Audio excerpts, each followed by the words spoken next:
بسم اللہ الرحمن الرحیم. عزیز طلباء، مطالعہ پاکستان کلاس فارم میں ہم پچھلے لیکچر میں بات کر رہے تھے محترمہ بے نظیر بھٹو کے ادوار حکومت اور ان کے اہم واقعات کی. اس میں ہم نے محترمہ بے نظیر بھٹو کے دو ادوار حکومت، اہم واقعات، منصوبے، پالیسیاں اور دونوں بار ان کی جو برخاستگی ہے، حکومت کا گھر جانا ہے، اس کے بعد کی. ہمارا آج کا ٹاپک ہے میاں نواز شریف کے ادوار حکومت کے اہم واقعات، اہم منصوبے اور اہم جو پالیسیاں. ہم دیکھیں گے کہ محترمہ بے نظیر بھٹو حکومت کا جب دوسرا دور ختم ہوتا ہے تو اس کے بعد نومبر 1990 میں مسلم لیگ نون اور میاں نواز شریف کو برسر اقتدار یا برسر حکومت آنے کا موقع ملتا ہے. نواز شریف کا جو پہلا دور ہے وہ نومبر 1990 سے جولائی 1993 تک ہے. یعنی بے نظیر بھٹو کی طرح میاں نواز شریف کو بھی اپنے پورے 5 سال حکومت کرنے کا موقع تو نہیں ملا. ویسے بھی آپ لوگ جانتے ہیں کہ پاکستان میں شاید ہی کوئی ایسی سیاسی جماعت، شاید ہی کوئی ایسا لیڈر ہے جس نے اپنے 5 سالہ دور حکومت کو مکمل کیا ہو. کیونکہ پاکستان کی جو سیاسی صورتحال ہے، پاکستان کا جو سیاسی معاملہ ہے، وہ اس حد تک پیچیدہ ہے کہ کوئی بھی وزیر اعظم، اس کی سیاسی جماعت کو اس بات کا یقین نہیں ہوتا کہ آیا کل اس کی حکومت ہونی ہے یا نہیں ہونی. لہذا دو بار بھٹو گورنمنٹ کے خاتمے کے بعد، برخاستی کے بعد، نومبر 1990 کا جولائی 1993 نواز شریف کو پہلی بار وزارت عظمیٰ وہ سنبھالنے کا موقع ملتا ہے. اپنے پہلے دور حکومت میں نواز شریف وہ جن واقعات کو، جن اہم چیزوں کو لے کے چلتے ہیں، ان میں سب سے پہلے ہم دیکھیں گے زرعی پالیسی. نواز شریف نے اقتدار سنبھالتے ہی سب سے پہلے کسانوں کے لیے خوبصورتی پیدا کرنے کے لیے، کسانوں کے لیے بہتری پیدا کرنے کے لیے زرعی پالیسی کا اعلان 1991 میں کیا. یہ ان کی حکومت کا پہلا قدم تھا جس سے کسانوں اور زمینداروں کے لیے بہتری پیدا کرنے کی کوشش کی گئی. زرعی پالیسی کے نفاذ کے لیے حکومت پاکستان نے 10 کروڑ روپے کی رقم کو مختص کیا. 1991 میں جب زرعی پالیسی کا اعلان کیا گیا تو اس پالیسی کے لیے 10 کروڑ روپے کی رقم مختص کی گئی تاکہ کسانوں کی بہتری کے لیے، کسانوں کو آسان شرائط پہ قرضے جاری کیے جا سکیں، ان کو زرعی آلات، ٹریکٹر، مشینری اور زرعی مشینری جو ہے، زرعی آلات وہ میسر کیے جا سکیں. زرعی اصلاحات کے بعد، زرعی پالیسی کے بعد نجکاری کمیشن کا قیام.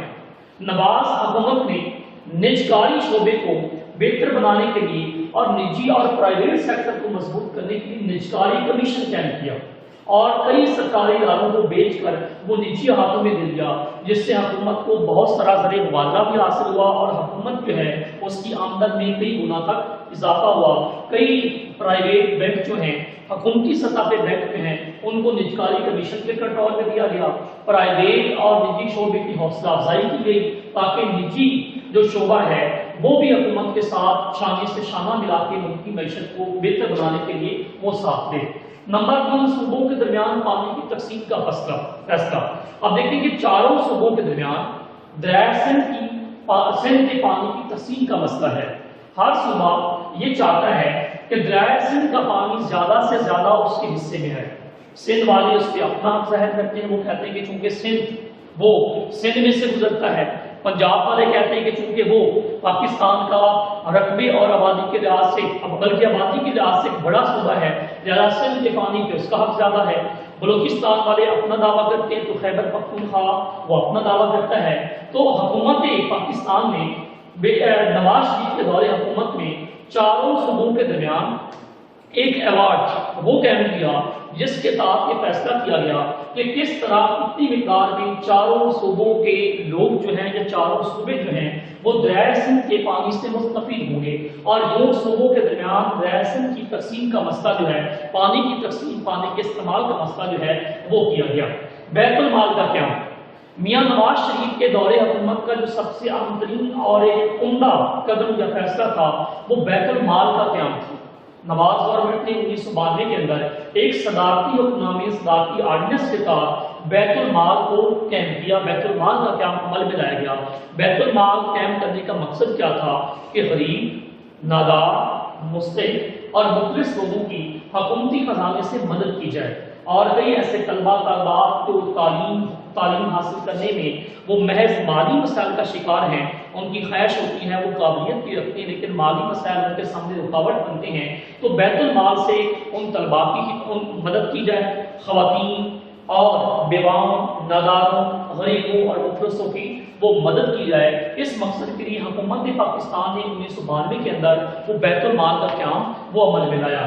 خارجہ پالیسی، نواز گورنمنٹ کے پہلے دور حکومت میں خارجہ پالیسی کو نئے سرے سے مرتب کیا گیا اور خارجہ پالیسی کے لیے کئی اہم فیصلے کیے گئے۔ اس میں آپ دیکھیں کہ سب سے پہلے حکومت پاکستان نواز لیگ نے وہ مسئلہ کشمیر کو پوری دنیا کے اندر اجاگر کیا اور بھارت کو وہ بالکل عام کے سامنے دو ٹوک وہ ٹیبل ٹاک مذاکرات کی دعوت کی تاکہ وہ دونوں ممالک میں ہیں وہ مذاکرات کی میز پر بیٹھیں اور مسئلہ کشمیر اس کا کوئی نہ کوئی حل جو ہے وہ کشمیریوں کی مرضی کے مطابق ان کی منشا کے مطابق وہ تلاش کیا جا سکے۔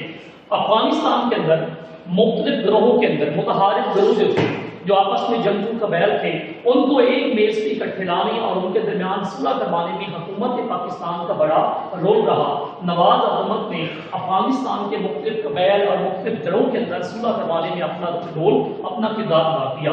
1992 میں بھارت کے اندر مسلمانوں کی عظیم مسجد بابری مسجد کو انتہا پسند ہندوؤں نے شہید کر دیا، تو اس بارے میں پاکستان کے اندر نواز گورنمنٹ نے پارلیمنٹ میں اس کے خلاف ایک مذمتی قرارداد پاس کروائی اور حکومت بھارت سے زبردست احتجاج کیا اور مسلمانوں کے جذبات کی ترجمانی وہ کی گئی۔ پاک امریکہ تعلقات نواز دور حکومت میں امریکہ اور پاکستان کے تعلقات میں بہتری لانے کی مکمل کوشش کی گئی اور میاں نواز شریف نے وہ امریکہ کے ساتھ اپنے تعلقات کو از سر نو مرتب کیا اور پاک امریکہ تعلقات اس دور میں قریباً اپنی انتہائی اچھی اور عروج پہ تھے۔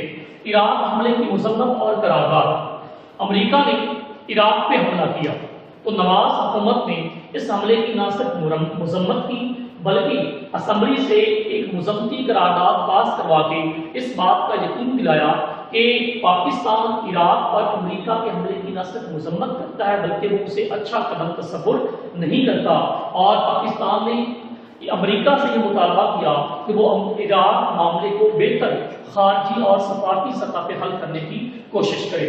عوامی منصوبوں میں آپ دیکھیں کہ سب سے پہلے تعمیری وطن پروگرام اس کا آغاز کیا گیا۔ یلو کیب اسکیم یعنی لوگوں کو مختلف مدات میں مختلف وسائل سے وہ روزگار دینے کے لیے یلو کیب اسکیم اس کا آغاز کیا گیا۔ خود روزگار اسکیم، نوجوانوں کو آسان شرائط پہ قرضے دے کر انہیں خود روزگار اسکیم کا حصہ بنایا گیا، اور نواز شریف کے دور حکومت کا جو سب سے اہم ترین واقعہ پہلے دور میں ہے وہ موٹر وے پروجیکٹ ہے۔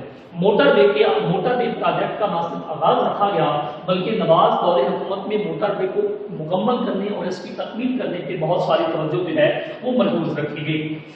ہم دیکھیں گے نواز دور حکومت کی برطرفی، میاں نواز شریف اور اس وقت کے صدر پاکستان مسٹر غلام اسحاق خان کے درمیان اختلافات بڑھتے ہیں، تو اپریل 1993 کو صدر پاکستان مسٹر غلام اسحاق خان نے نواز گورنمنٹ کو 58 ٹوبی کا استعمال کرتے ہوئے گھر بھیج دیا اور نگران وزیر اعظم بنتے ہیں مسٹر بلب شیر مزاری۔ یعنی آپ دیکھیں کہ اس طرح نواز شریف کا پہلا دور حکومت وہ 58 ٹوبی کا شکار ہوتا ہے۔ 58 ٹوبی کا استعمال کرتے ہوئے صدر غلام اسحاق خان نے نواز شریف اور ان کی اسمبلی کو تحریر کیا اور مسٹر بلب شیر مزاری جو ہیں ان کو بطور نگران وزیر اعظم کے طور پہ منتخب نامزد کیا جاتا ہے۔ اب نواز گورنمنٹ جو ہے مسلم لیگ نون جو ہے اس نے صدر پاکستان کے اس فیصلے کے خلاف سپریم کورٹ میں اپیل دائر کی۔ سپریم کورٹ نے تمام معاملات کا جائزہ لیتے ہوئے صدر پاکستان کے اس فیصلے کو غیر آئینی اور غیر قانونی قرار دیا اور مسٹر نواز شریف کی حکومت کو دوبارہ بحال کر دیا۔ لیکن نواز شریف اور صدر پاکستان صدر غلام اسحاق خان کے درمیان اختلافات اس حد تک بڑھ چکے تھے کہ دونوں وہ صحیح کھل کر ایک دوسرے کو کام کرنے کے موقع نہیں دے رہے تھے۔ نواز شریف نے بالآخر صدر پاکستان غلام اسحاق خان کی مخالفت اور ان سے اختلافات کی بنا پہ استعفیٰ دے دیا اور وزارت عظمیٰ جو ہے اس کو چھوڑ دیا۔ اب صدر پاکستان غلام اسحاق خان نے بھی اپنی جو کرسی ہے اپنا عہدہ صدارت جو ہے اس سے استعفیٰ دے دیا اور دوسری بار جولائی 1993 میں نگران وزیر اعظم منتخب ہوتے ہیں مسٹر معین قریشی۔ تو آپ دیکھیں کہ نواز شریف کے پہلے دور حکومت میں ان کو نہ صرف 58 خوبی کا شکار بنایا گیا، نشانہ بنایا گیا، بلکہ جب ان کو دوبارہ بحال کیا گیا تو صدر پاکستان کے ساتھ اختلافات کی بنا پہ ان کو اپنے عہدے سے مستعفی ہونا پڑا اور یہ وزارت عظمیٰ سے مستعفی ہو جاتی ہیں۔ اور دوسری بار صدر پاکستان غلام اسحاق خان جو ہیں انہوں نے نگران وزیر اعظم چنا معین قریشی صاحب کو، اور صدر پاکستان خود بھی اپنے عہدے سے مستعفی ہو جاتی ہیں۔ تو آپ دیکھ سکتے ہیں کہ نواز شریف کا پہلا دور حکومت 90 سے 93 تک ہے۔ نومبر 1990 میں بطور وزیر اعظم انہوں نے اپنے عہدے کا حلف اٹھایا اور جولائی 1993 تک یہ وزارت عظمیٰ عہدے پہ فائز رہتے ہیں۔ ان کے پہلے دور حکومت میں جو اہم واقعات جو کام ہوئے ان کے بارے میں ہم نے ڈسکس کیا۔ اگلے لیکچر میں انشاءاللہ تعالی میاں محمد نواز شریف کے دوسرے دور حکومت پہ بات ہوگی، دوسرے دور حکومت کے اہم واقعات اور اس میں کیا کیا چیزیں ان پہ کام کیا گیا اس کے بارے میں بات چیت ہوگی۔ اللہ حافظ۔